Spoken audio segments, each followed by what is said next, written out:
and shalom to you all as we continue our Genesis to Revelations daily Bible study. I hope you all had a chance to look at the video on YouTube by 119 Ministries titled What is the Gospel? I think it's the title of this part 1 and part 2. Okay, Numbers 28 and 29 of today's studies.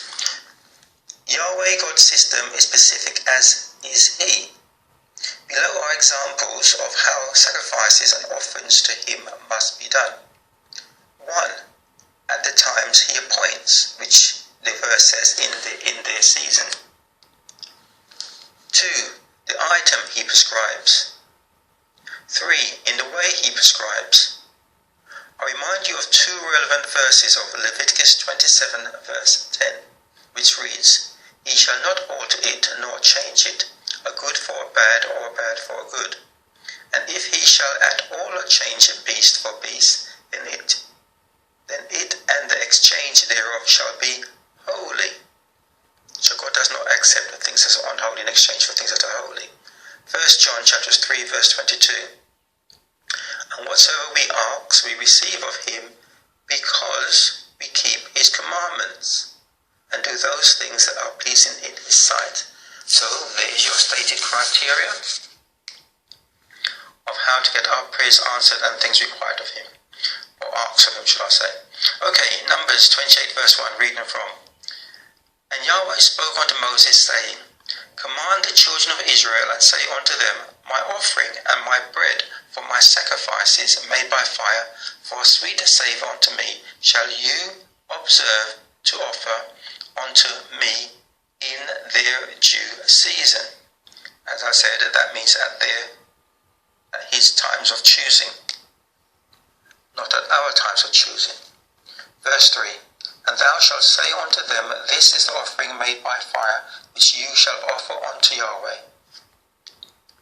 So that's the second criteria. We offer what he prescribes, whether items or days, not what we think he would like. Verse 5, a tenth part of an ephah. And this means the way he prescribes is to be offered. Verse 6, it is a continual burnt offering which was ordained in Mount Sinai for sweet savour, a sacrifice made by fire unto Yahweh. So this verse tells us only what he finds sweet is sweet to him. We cannot offer him what we think would be nice to him or what we like. The inferior animals have been replaced by his son, but the system, times and days remained only. Instead we offer sacrifices of praise rather than animal sacrifices now in the days of the New Testament. And the temple being destroyed. Reading from Hebrews chapters 13 verse 15. By him, therefore, let us offer the sacrifices of praise to God continually. That is the fruit of our lips, giving thanks to his name. We can also see relevant verses in Jeremiah 33:11 and 17:26. Okay, continuing from verse 9, Numbers 28:9. And on the Sabbath day, 2 lambs of the first year. Verse 10. This is the burnt offering of every Sabbath, besides the continual burnt offering and his drink offering. Verse 11. And in the beginning of your months, you shall offer a burnt offering unto Yahweh. This is a burnt offering of every month throughout the months of the year. Verse 15. And 1 kid of the goats for a sin offering unto Yahweh shall be offered besides the continual burnt offering and his drink offering. Now, besides means in addition to. And we are to note that in addition to the daily continual offering, an additional special one is done on the Sabbath day and the monthly holy days.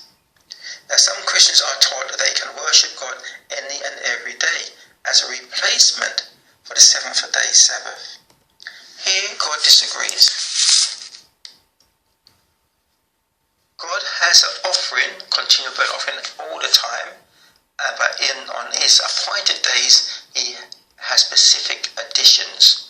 we cannot offer replacements or substitutes.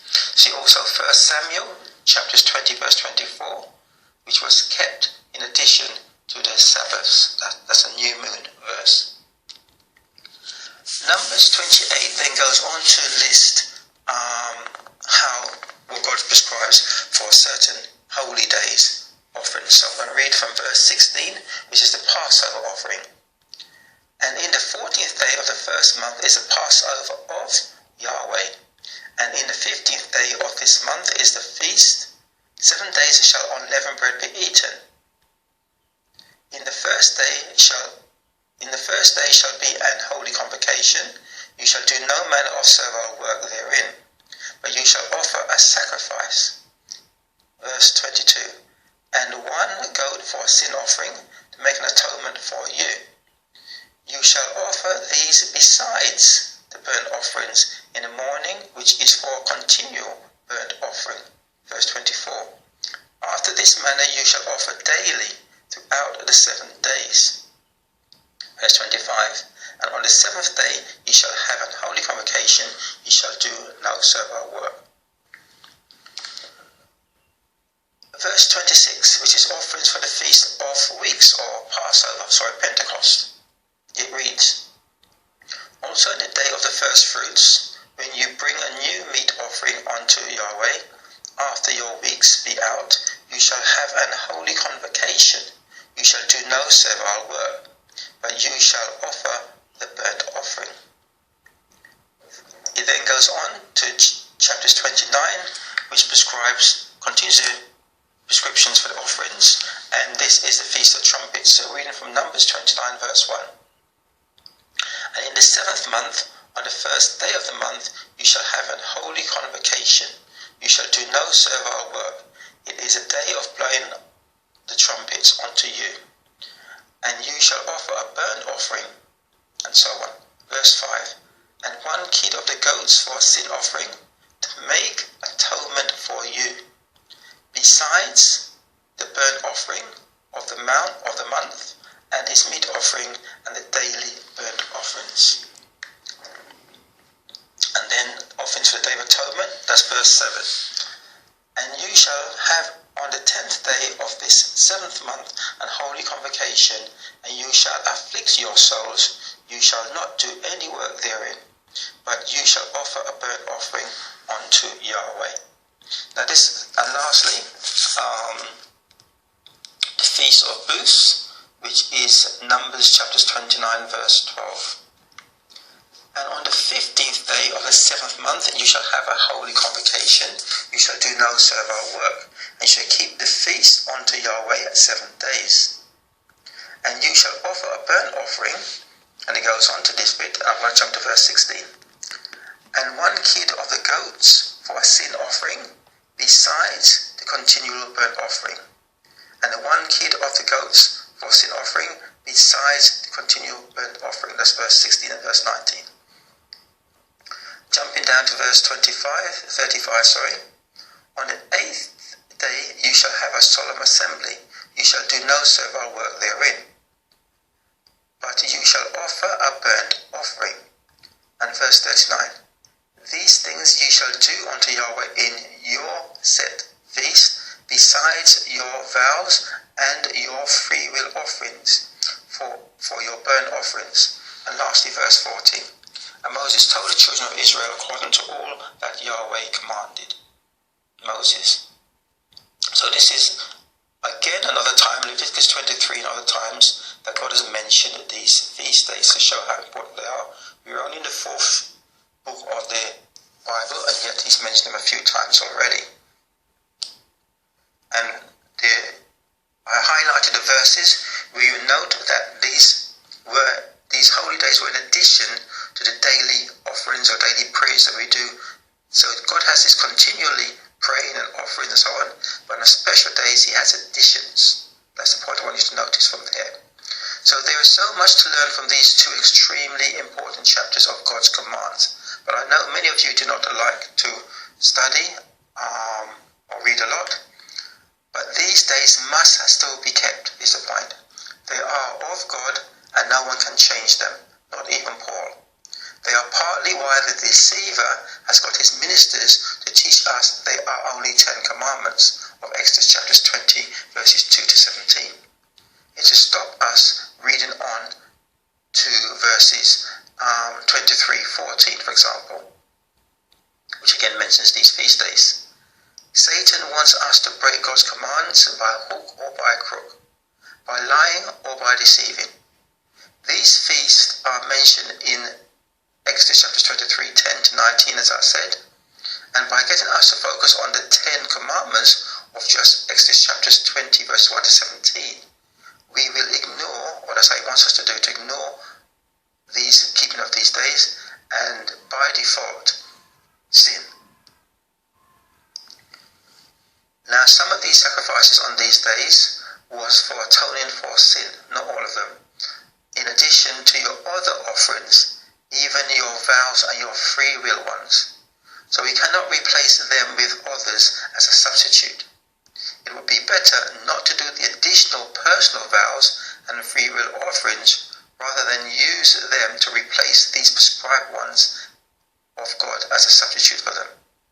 Yeah, so it's better to do what He prescribes rather and not do the extra than to try to do extra as a replacement for the things He wants. I believe the above is where most Christians will sin, not get the atoning that comes from them, fail to meet the criteria of it which He sets to inherit the promise and the gift of God.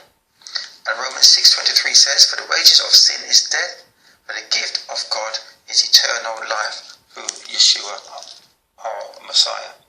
So we do not get the gift, we get the wages of our disobedience.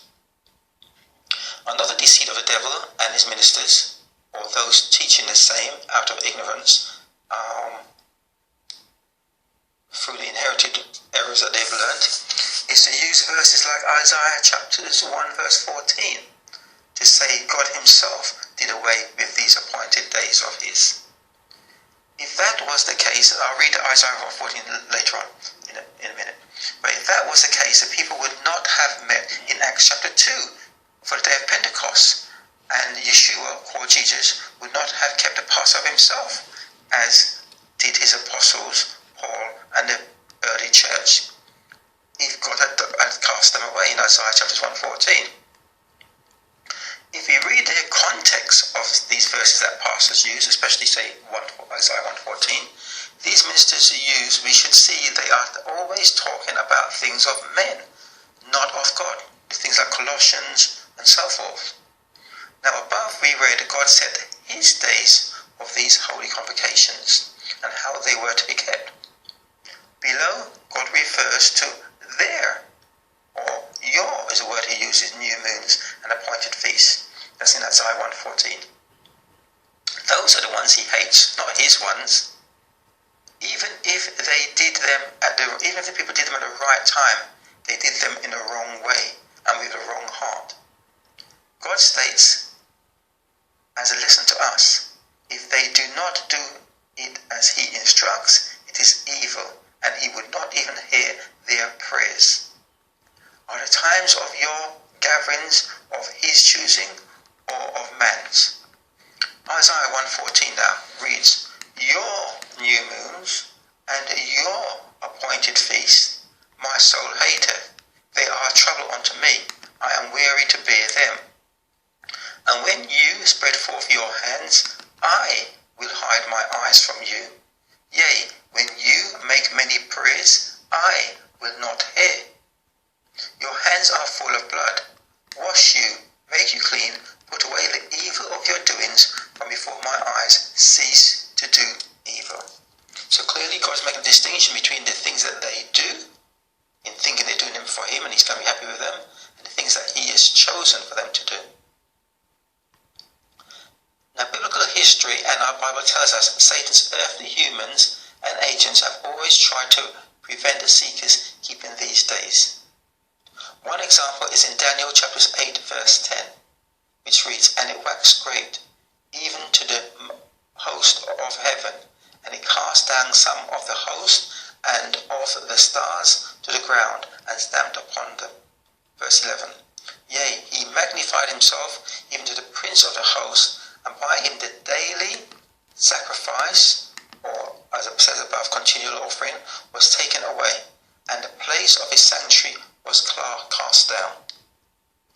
So that is read from Daniel, and it's a prophecy where an anti-God agent, Satan's agent, will come and do away with these continually or daily sacrifice for a time until the sanctuary was cleansed in Daniel 8:14. So in closing, I hope, like Solomon, you pray to know what is good and pleasing to God and what is not. In our case, we do not have to pray about it. He wrote it for us and told us we shall be judged by our deeds of good and bad. Choose to do as he prescribed and live, that is good. 1 Kings chapter 3 verse 9. Give therefore thy servants an understanding heart to judge thy people, that I may discern between good and bad. For who is able to judge this thy so great people? And 2 Corinthians chapter 5 verse 10. For we must all appear before the judgment seat of Christ, that everyone may receive the things done in his body, according to that he hath done, whether it be good